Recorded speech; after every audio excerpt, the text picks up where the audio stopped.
They're trying to erase black history. We're going to write black history because it's American history. It's American history. Together we make history, not erase it. To me, the values of diversity, equality, inclusion are literally, and that's not kidding, the core strengths of America. That's why I'm proud to have the most diverse administration in history. It taps into the full talents of our country and starts at the top with the vice president. Oh, look at that. That was Joey Biden on the campaign trail when he was a candidate himself. Talking about diversity. Well, he meant equity, but he said equality because he's a gaffe machine, and inclusion. And they are, quote, literally the core strengths of America. And that's why I'm proud to have the most diverse administration in history that taps the full talents of our country. And it starts at the top with the vice president. And yesterday, the reality that Kamala Harris was, as identified by the guy who picked her, a DEI hire, well, that became the centerpiece of a conflict between a bunch of journalists in Chicago, well, one in specific reference, an ABC reporter, and Donald Trump. And the 2 minutes and 30 seconds of video that is going viral all around the world, the question and the response at the meeting of black journalists in Chicago that I think backfired. And we will see the story as it unfolds right in front of us. So Donald Trump was in Chicago yesterday, and he was there for a meeting, a conference, a convention of black journalists. And as he is the nominee for the Republican Party for the presidency, he was invited for a 1-hour sit-down with a panel of journalists, including an ABC journalist and including a Fox News journalist was there, a Fox News journalist of color. And Donald Trump arrived on time, but there was a problem. They had a technological problem. You know, these conferences always have problems. It's not unusual. And Donald Trump himself at his own rallies has railed against the people who set up his teleprompters and often said, hey, don't pay them. We paid them a lot of money to put these teleprompters up here and they're not right. So it happens. We get it. There are technical snafus. This show, the Chris Plant Show, with me, Mike Opelka, sitting in for Chris Plant as he's on vacation, by the way. These shows have technical snafus. Things break. Things don't work. That happens.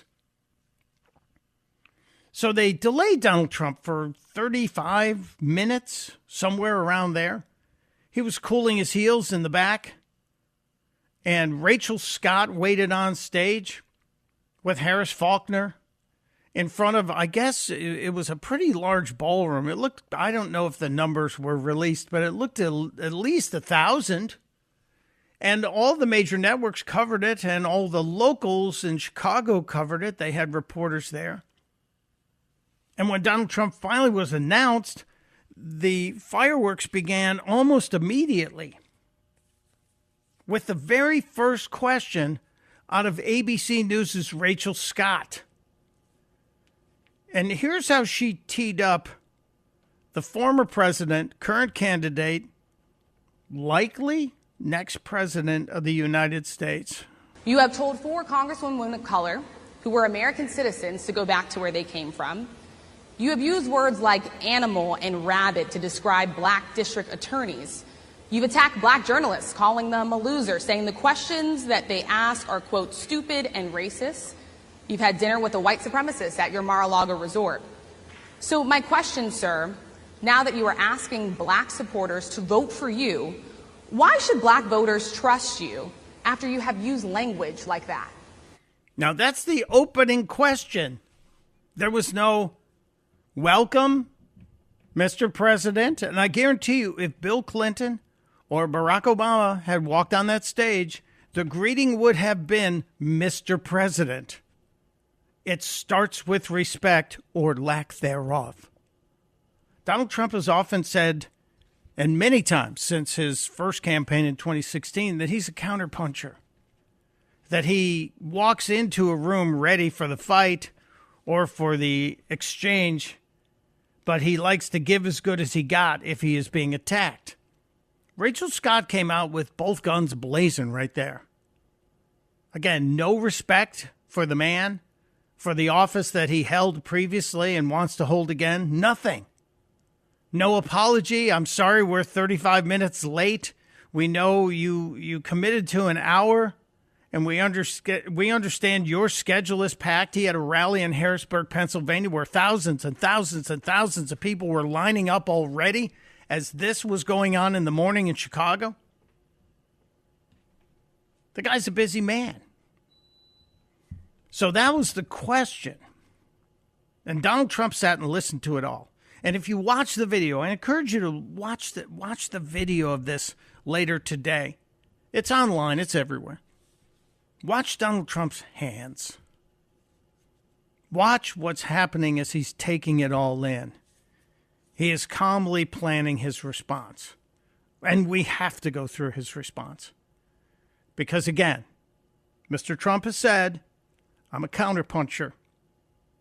I come in ready for everything, but if I'm attacked, I'm going to attack back.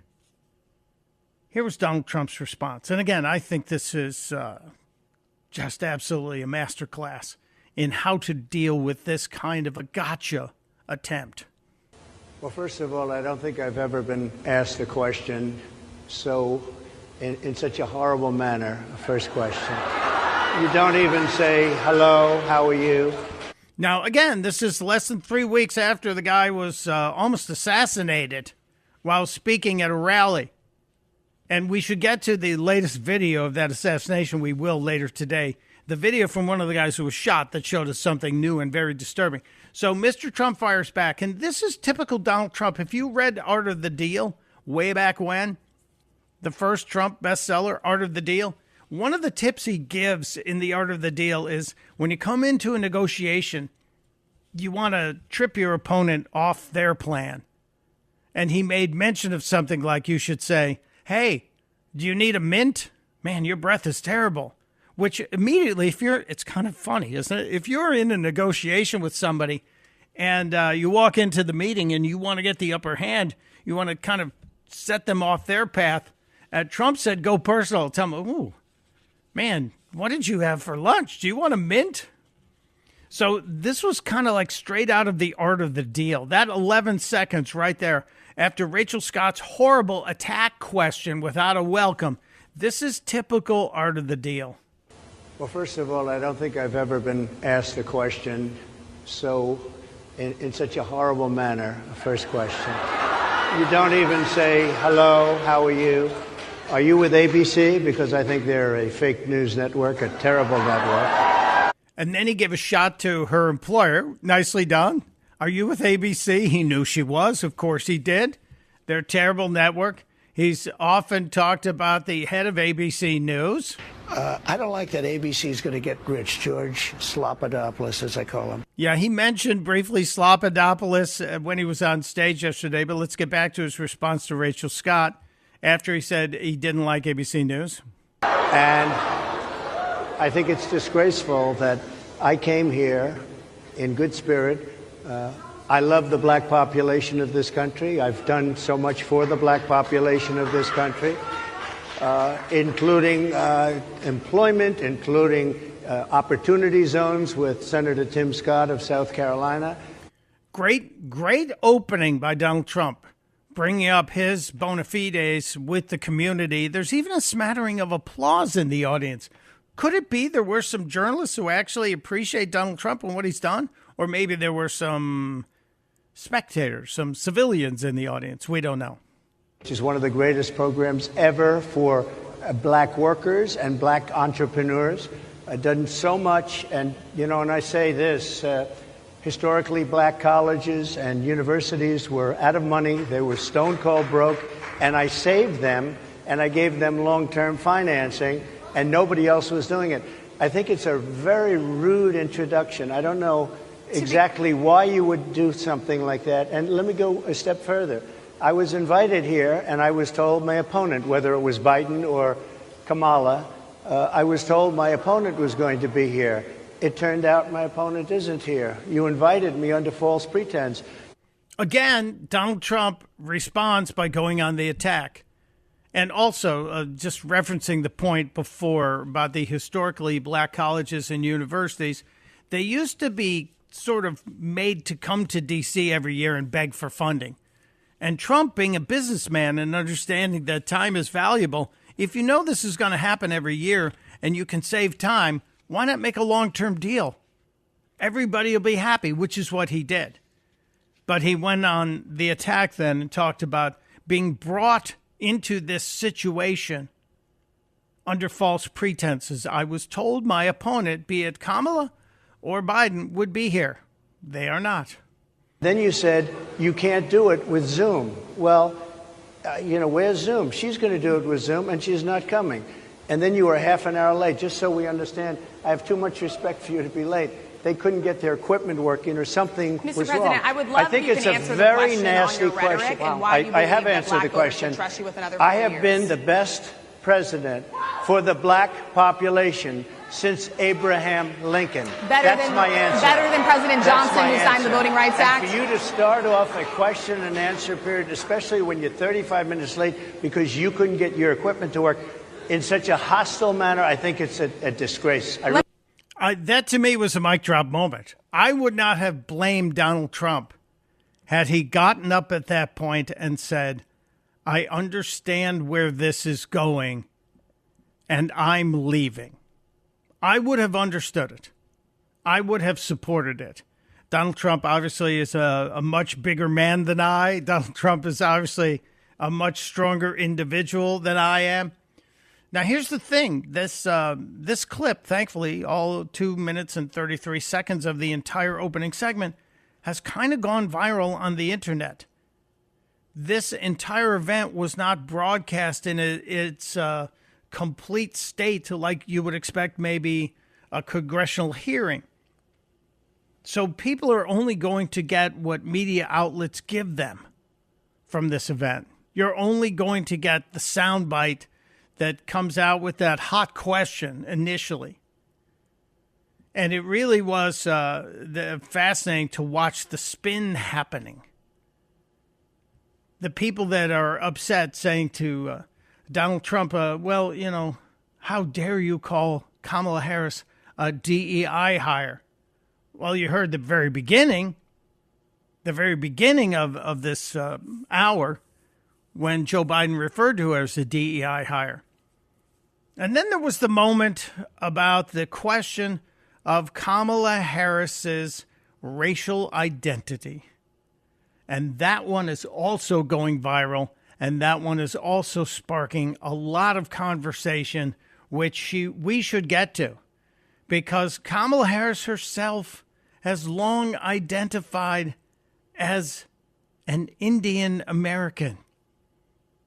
To the point where years ago, CNN actually did an interview, a profile on Kamala Harris's Indian heritage, and they made specifically a choice to put an Indian reporter to do the reporting on the CNN profile about a presidential candidate. And then in 2019, when Kamala Harris was going to be a candidate, failed candidate, never got one delegate in that election, Kamala Harris and Mindy Kaling, another Hollywood liberal who happens to be an Indian woman, Mindy Kaling and Kamala Harris did a segment talking just about how Indian Kamala is. It's astounding. Absolutely astounding. Okay, so what we're going to cook today is an Indian recipe. Yes. Because Yes. you are Indian. Yes. Okay, and I don't know that everybody knows that, but I find that wherever I go and I see Indian people at the supermarket, on the street, everyone's like, Kamala Harris is Indian, right? It's like the thing we're so excited about to have you running for president. Yeah. So we're both Indian, Yes. but actually we're both South Indian. Yes. You look like the entire one half of my family. Okay. So Kamala Harris has admitted repeatedly She's Indian American. The community embraced her. And when did the change happen? Donald Trump talked about it, and he's being railed against for saying so. We'll get to that as well. It's Mike Opelka. I'm in for Chris Plant. You can join us. We'll always try and make room for you. 888-630-9625. 888-630-9625. It's the Chris Plant Show. You're listening to the Chris Plant Show.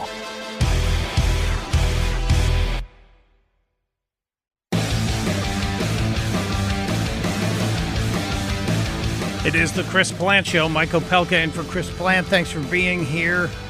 We were in the middle of breaking down Donald Trump's appearance in Chicago yesterday when he was on stage and the ABC News reporter was, she just came in guns a-blazing. I'm sorry for the violent rhetoric, but it got really interesting when she focused on DEI and kept saying, you keep saying that Kamala Harris is a DEI hire, so do your cohorts in the GOP. Would you tell them to stop doing that? Do you think that's appropriate? And he asked her to define it, and she goes, well, it is what it is, diversity, equity, and inclusion. And then it got interesting. Vice President Kamala Harris is only on the ticket because she is a black woman. Well, I can say, no, I think it's maybe a little bit different. So I've known her a long time indirectly, not directly very much. And she was always of Indian heritage, and she was only promoting Indian heritage. I didn't know she was black until a number of years ago when she happened to turn black, and now she wants to be known as black. So I don't know, is she Indian or is she black? She is always identified as a black woman. She went to a historically black college. I respect either one, but she obviously doesn't, because she was Indian all the way, and then all of a sudden she made a turn, and she became a black person. Just to be clear, sir, do you believe that she is... I think somebody should look into that, too, when you continue in a very hostile, nasty tone. It's a direct question, sir. Do you believe that Vice President Kamala Harris is a DEI hire, as some Republicans have said? I really don't know. I really don't know. Could be. There are some. Could be. And now the left has seized on this and decided that this is, because it works with them, the new birtherism.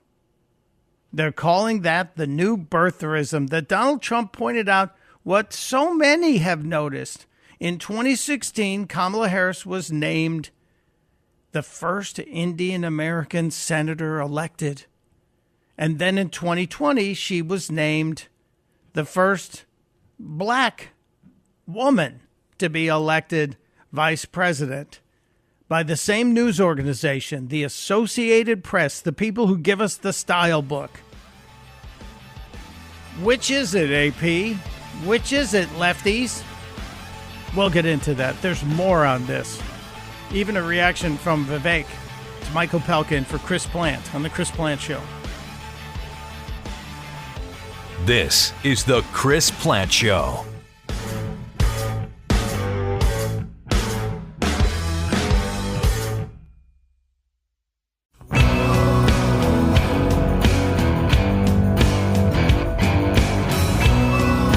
The Chris Plant Show. Mike Opelka in for Chris Plant as he is vacationing. He returns next week. And we are knee-deep in the discussion of Donald Trump's day yesterday as it relates to Kamala Harris and her identity. Not gender, but racial, national, whatever. I played just before we went to break the clip of Donald Trump saying, Kamala was originally, I knew her as an Indian American. Now she's a black American. And the outrage from some on the far left is palpable. Donald Trump also addressed it briefly last night in the rally in Harrisburg, Pennsylvania. After lying to the country for years about Joe Biden's mental and physical condition, Kamala is now being given a personality makeover. Don't forget, 4 weeks ago, she was considered the worst. Not smart, terrible, the worst vice president in history. He's the worst president we've ever had. But they were considered terrible. And all of a sudden, she's the new Margaret Thatcher. That happened, right? Yeah, the new Margaret Thatcher, who also has changed her identity and who she claims to be a part of. She cannot run away from her liberal background. And I have to play you Vivek Ramaswamy's response. And he was on Fox yesterday, I think with Martha McCallum, and she said, you got to react to this because this is going to be viral. And Vivek, from a similar part of India, his parents from a similar part of India as Kamala Harris's mother. And I think he gives a pretty good response.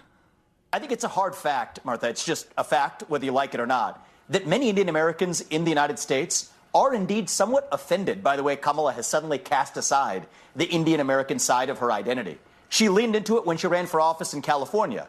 Big Asian American and Indian American population. So she wore that when it was convenient. She's wearing a different identity now when it's politically convenient on a national stage.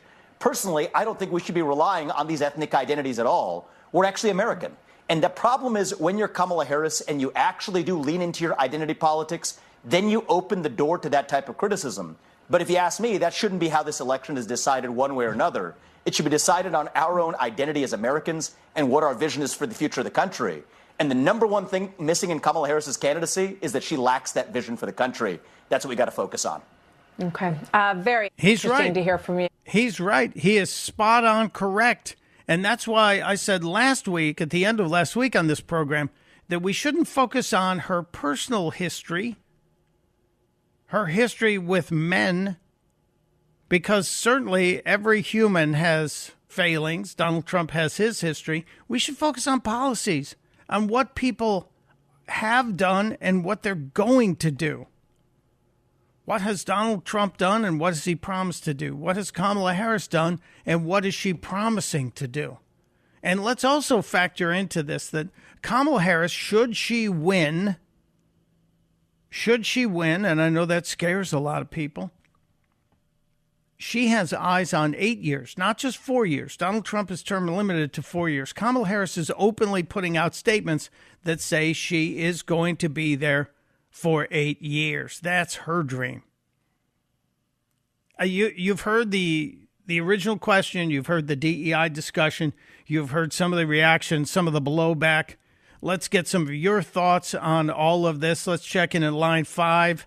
And Debbie in Woodbridge, Virginia. Hello, Debbie. Welcome to the Chris Plant Show. Hi. I wanted to talk to you as a fellow Chicagoan, but let me get to my point. What I'm thinking about, and I was going to do that with Chris Plant, but anyway, you can relay that. But I was wondering, watching the interview yesterday, do you think that the interview was kind of like staged? They wanted to ruffle President Trump's feathers. The start time was 35 minutes late. I'd really like to see proof that it was due to technical difficulties. He was invited under false pretenses. He acknowledged that. Kamala was supposed to be president. She wasn't. She's probably going to do the interview on Zoom, but he was told they can't do that on Zoom. So my thought is, and also the first question, he was hit with tremendous amount of hostility. So I'm wondering if this was all sort of a ploy to get him all fired up. Well, I do believe that Donald Trump is smart enough to know that when you're invited to this situation, it's not going to be all friendly questions. And just that Harris Faulkner was one of the people didn't guarantee he was going to get fair treatment. So I think he's smart enough to know that he was walking into a potential trap.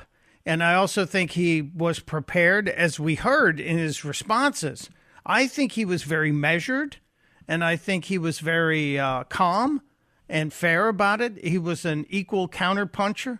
But yeah, I think you expect when you walk into an organization in Chicago where the Democrats are preparing to hold their convention in a couple of weeks, and it is the Black Journalists Association, you know you're not going to have the room like you're going to have it a couple hours from now when you go to Harrisburg, Pennsylvania, and there's 10,000 Trump supporters. So he walked into that aware of what's going on. But I give Donald Trump credit for this. Look, he went to the Bronx, New York, the South Bronx, New York.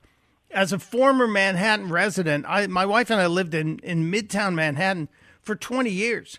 And we were outnumbered 8-1, Democrats to Republicans. And you know you're never going to win New York. You're never going to win the South Bronx. But Trump went there, and now he's gone to Chicago to the meeting of black journalists. I think he gets massive props for doing that. And I think he held himself to a pretty decent standard. So, yeah, you're right. It was staged. It was a trap, as it were. But Trump doesn't go in unarmed. You know, he comes with experience. He comes with a record. And he also comes with a pretty sharp wit that we all know his previous challenger in Joe Biden would not have been able to think on his feet the way that Donald Trump did yesterday. But thank you, Debbie. Let's go to line 6 and Carol in Southern Maryland. Hello, Carol. Welcome to the Chris Plant Show. Good morning. Good morning. Hello, Thank you for taking my call. Of course. I just wanted to mention that I watched this in its entirety. And the one thing that always hurts when you hear Donald Trump is that he is never all that gracious. And especially in this setting, yes, he knew he was walking into hostile territory. Maybe it wouldn't have mattered. But if he had addressed her first question the way he wanted to be addressed, which was, hello, I'm so thankful that you invited me here, and it's a shame that Kamala Harris isn't here. He didn't have to attack her, but he could have revealed the problem without attacking her, and he could have done it in a more gracious manner, and then address the policy issues. We don't need to be talking about race. We need to be talking about who's the best for the job with respect to the DEI question, and we need to be talking about the policy. Her question attacked him because she said that he had attacked black district attorneys, and the premise was because they're black. But the problem, the attack, was with their actions, with their policy, with their lack of prosecution against criminals. We need to be bringing that up, and he had the perfect opportunity. It's a shame he let he let himself be offended. Well, I don't know if Carol. I think I hear what you're saying, that he didn't necessarily win any points in that interview with how he comported himself with his response. But I also go back to my previous statement that was echoing Donald Trump's own claims years ago, that he says, look, I'm a counterpuncher. If someone attacks me, I'm going to go in and attack back. And I think it's sexist if anybody says, I can't believe he was that difficult with that female reporter. He is the same with a woman reporter as he is with a male reporter. He handled that lady, I think, actually kinder than he did when he talked with Jim Acosta, when Acosta used to go after him in the White House. And so it is very Trumpian for Donald Trump to fight fire with fire. And I don't think we should expect him to change. Now, you're right. We have to go in and talk about the issues. We have to go in and talk about policies. We have to go in. But if race is off the board and you can't talk about race when you're at a meeting of black journalists, then race is on the board. Then it is the elephant in the room, as it were. We can't talk about it, but we're here as a gathering among black journalists, and I'm the white guy running for the presidency. It seems hypocrisy sometimes takes over our emotions. But I get what you're saying. Donald Trump didn't necessarily go there to win the black journalism vote. He went there to answer questions, thinking he was going to be one of two candidates, and they didn't live up to their promises. And I think he exposed that, and I think he's okay to expose that. How he did it is the question. The style. You're not giving him style points, but substance. You give him points. Well, sort of. Okay. He only partially.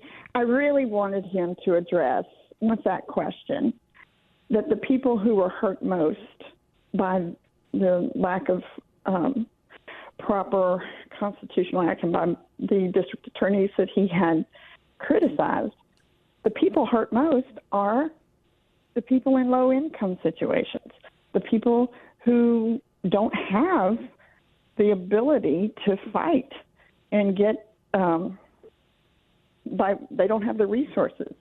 Well, I do think I think Mr. Trump has pointed out on several occasions that his policies versus the Harris-Biden administration policies, especially as it relates to inflation, have been better for people who don't make a lot of money than the current administration. He's shown that inflation is just the worst tax, and it is the hardest hitting on people who don't have a lot of money. The price of gas, the price of food, the price of rent, the price of a mortgage, all of that hits lower income people, middle to lower income people harder. And he has been quick to point that out. He's been very strong on that. But I appreciate you being there, Carol. Thank you, thank you, thank you. Let's grab one more call here in this block. Line 8 is Ronnie in Boston. Ronnie, welcome to the program. Hey, thank you so much for taking the call. With all due respect to your last caller, if you just want a guy to stand there and take it, no matter how unfairly and rudely he's being treated, then write in Mitt Romney. You know, write in Mitt Romney if you just want a genteel candidate to just stand there and take it. You know, I thought Trump was fantastic, and I thought the rudeness of that event far outshone whatever you feel, you know, Trump could have answered slightly better here or there Monday morning quarterbacking the day after. But my point is that I thought that was a stunning insight into the tone of the Democratic National Convention that's going to be there in a couple weeks. It's going to be a fundamentally negative message to America. That snark, that scorn, you know, these baseless accusations, the obsession with race, compared to the incredible RNC convention. And I never watch RNC conventions. I've always seen them, you know, I've always seen the conventions as trade shows for the politicians of each party. But the RNC did a beautiful, positive, and they made a sincere attempt to reach out to everyone. Even Amber Rose was there to make sincere outreach to radical single feminist women, the most unreachable demographic for Republicans. You're never going to get them with Ben Shapiro or J.D. Vance, but you had Amber Rose there doing great work. And I just think that it really shows that Democrat National Convention is going to be ugly, negative, and it's going to offer an America worst message that's going to turn a lot of people off if that journalism conference was any indication. Well said, Ronnie, and I'm going to be borrowing your line, and I think it's a correct assessment. Political conventions are trade shows for the parties. The GOP had a great trade show a couple of weeks ago, and I think the interest was elevated in it because Donald Trump had been shot just days before, and he was there in all his glory. And then we will see what the Democrats have to offer in a couple of weeks when they gather in Chicago, and probably have a little protest issue that they're going to have to deal with. We noticed that all of the conversation about protests in Chicago seemed to have been swept to the sidelines as the candidate question took center stage. Great call, Ronnie. Appreciate you being there. And love the Boston accent, even though I'm not exactly a fan of the Boston sports teams. But, you know, that's to be expected, as I'm from Chicago. It's Mike Opelka. I'm in for Chris Plant. We have an update on the massive prisoner swap that's going on that's bringing home U.S. Marine Paul Whelan and Wall Street Journal reporter Evan Gershkovich. There's big news on this. It's like a big major league sports trade between several teams. I'm not making light of it, but I'm just making an example, comparison. It's Opelka in for Plant on the Chris Plant Show. There's only one Chris Plant. The Chris Plant Show.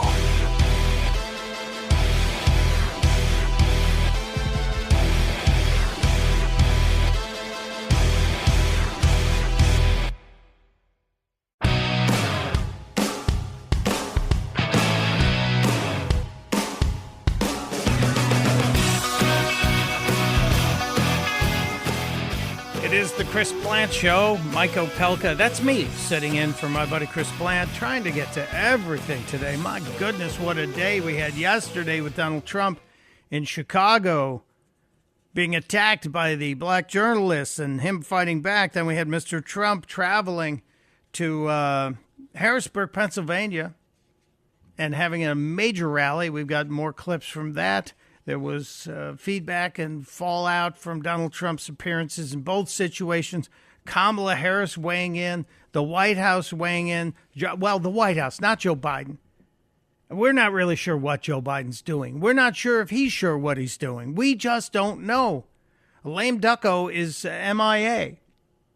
He's just abdicated the responsibility and really turning over this administration, it seems, to the Harris-Biden administration, as some in the mainstream media have started calling it. But then we awake this morning to a report that Wall Street Journal reporter Evan Gershkovich and former U.S. Marine Paul Whelan are being released from Russia in a massive swap of prisoners that's involving 7 countries. And I'm glad we're getting our Americans back, but I want to know what we're giving up. We really need transparency, and I know we're not going to get it from this administration, but we do need transparency. Turkey apparently was key to all the negotiations, and Ankara, Turkey, is a city where jets are on a runway on the tarmac waiting for all these prisoners to then be swapped. It used to be they walked across the bridge. Remember all the Cold War era trading of spies, walking across the separation between countries, the separation between East and West Berlin, and we're trading off spies. Well, now we do it. We just bring them to the airport, and we swap the spies, and they all go, and then the people that were being used, like Evan Gershkovich, a journalist, and Paul Whelan, they were capital for Putin. They were bargaining chips, and they're now being released in the 7-country swap. And it does seem to feel like one of those big sports trades, doesn't it? Well, they got a point guard, and we got a shooting guard, and we're also going to get a draft choice. I wonder if we get draft choices. I'm not making light of it. I'm just saying that we need information. We need the whole story. What did we give up to get our Americans back? And why weren't the economic sanctions that we were told would force Russia's hand, not just in Ukraine, but in some of the dealings? I remember Tucker Carlson, when he interviewed Vladimir Putin a while back, actually had the stones to ask Putin to release Evan Gershkovich to him so he could take him home. Do you remember Putin's response? I think I have it. We should get into that, plus so much more today. It's Mike Opelka in for Chris Plant on The Chris Plant Show.